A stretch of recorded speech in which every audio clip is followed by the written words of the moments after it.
What's up, vets? Welcome back to Military Insider Show. My name is Ray, and today we're gonna talk about PTSD and brain injuries, or TBI. I've seen veterans go through hell trying to prove what cannot be seen. PTSD, depression, anxiety, brain injuries, TBI, they are just as real as any bullet wound. But when you file a claim for mental health, the VA system treats you like you're exaggerating, or worse, lying. And that's not just frustrating, it's insulting for the veteran. So in this video, we're going to expose exactly why this happens, how the VA evaluates these claims, and what steps you can take to make sure you're not one of the thousands denied every year.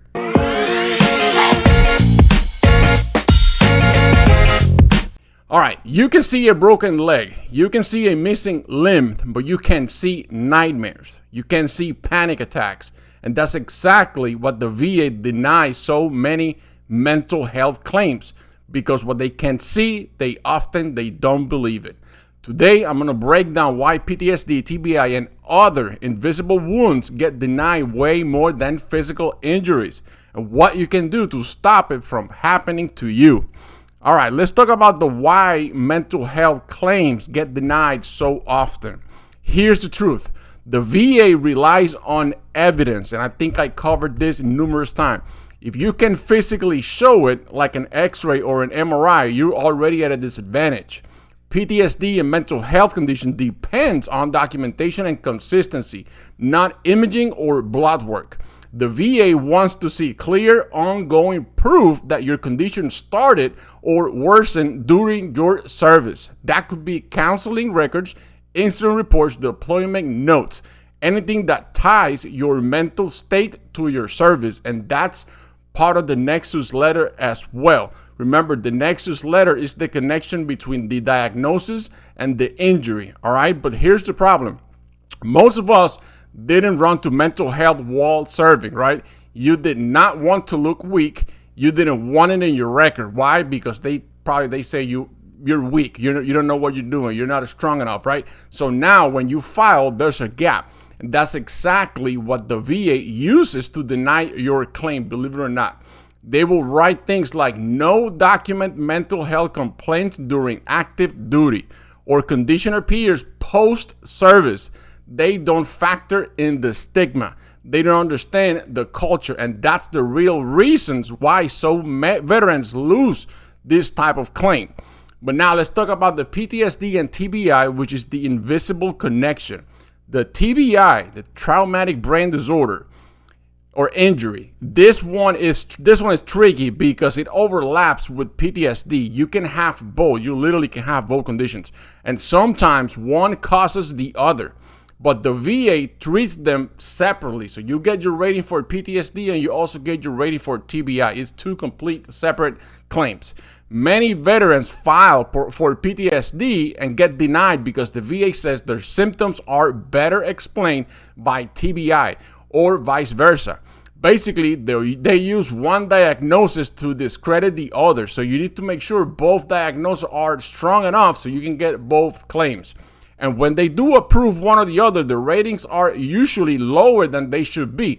For example, a veteran with daily migraines, memory issues, and emotional instability might get rated at 30% when it should have been 70 or higher, maybe 100%. Why? Because the examiner minimized, or it did not document the full impact on their daily life.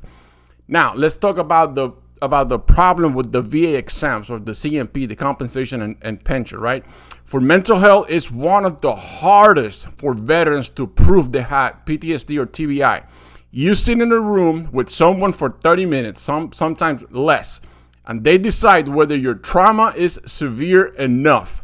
They will ask questions like, do you have friends? Do you sleep well?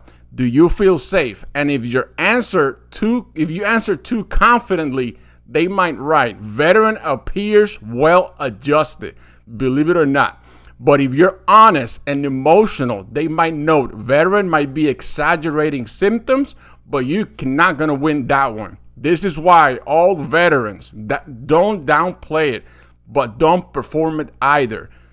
I talked about this in a couple videos. I'm not saying go to your CMP and go, start lying, but do not downplay your symptoms. When you go to the CMP exam, you need to talk about your bad days, not your good ones. Just tell the truth about how your symptoms affect your life. Talk about the insomnia, very important. The panic in crowds, the anger, the guilt, the isolation. If you avoid talking about it, the VA assumes you are completely fine. I'm going to circle back what I said earlier about do not downplay your symptoms. You need to talk about your bad days, not your good ones. During your CMP exam, it's not the time, it's not the day for you to try and tough it out, okay? Because that's what they're looking for. Now, how can you strengthen your claim? So how do you protect your claim before it's too late? Number one, get a diagnosis from a mental health professional, not just your primary care provider.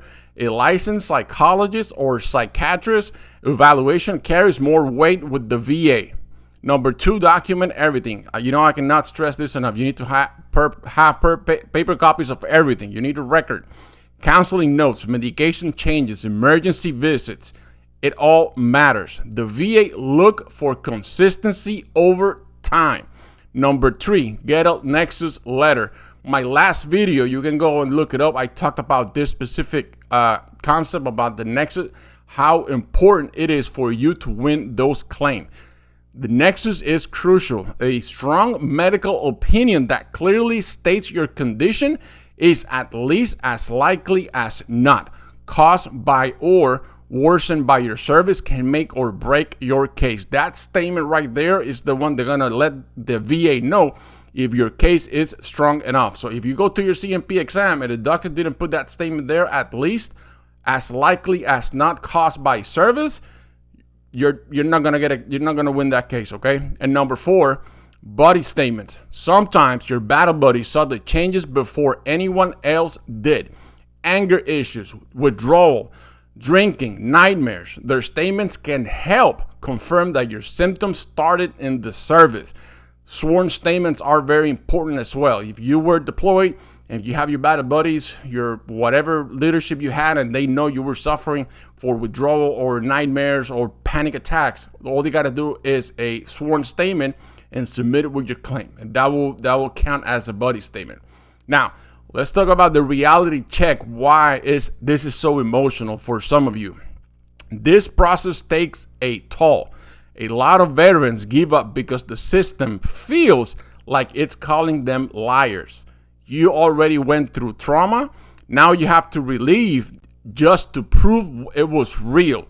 That's not right. And the thing is, these are not rare cases. According to the VA data, mental health related claims are among the most denied and most appealed. PTSD denials alone make up nearly 50% of all appeals filed every year. That's tens of thousands of veterans fighting for what they've already earned.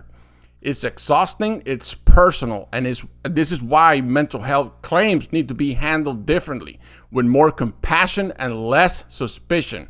Okay, now, what can you do if you've been denied for PTSD or TBI or any mental health conditions? If you've already been denied, don't give up. You got to keep fighting. That denial letter is not the end. It's the start of your appeal. Remember, if you submit a claim with the VA and they denied you, do not submit a new claim. You need to appeal it. Why? Because if you submit a new claim, your effective date of the first day you apply, it will get erased and they will treat you as a new claim. You need to appeal so the effective date stayed the same. So if you submit a claim 2024 and you got denied this year, for example, do not submit a new one. You need to appeal the one you did for 2024 so your effective date don't change. You got to read carefully. See what reason they gave you.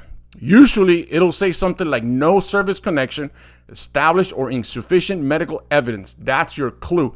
That's going to be your north, pretty much. Then get new evidence, maybe a private mental health evaluation or Nexus letter, and file a supplemental claim under the new system, the AMA. Don't file a brand new claim. That will reset your timeline and it will cost you pay. Okay? Now, I'll say this. Invisible injuries are the hardest to live with and the hardest to prove to the VA, but they're also the most important to fight for. You don't have to justify your pain to a system that wasn't built to understand it, but you can learn how to work within that system and win that case, okay? Like I said, don't forget about the nexus. This is the connection between the diagnosis and the injury, okay? If this video really helped you out, share it with another veteran who's fighting with the same battle with PTSD or TBI or depression or anxiety. Make sure you share this content, like this content, drop a comment below. I'm trying to get as many veterans as possible. Thank you so much for watching. We'll see you in the next one. Thank you so much for your support. Stay safe.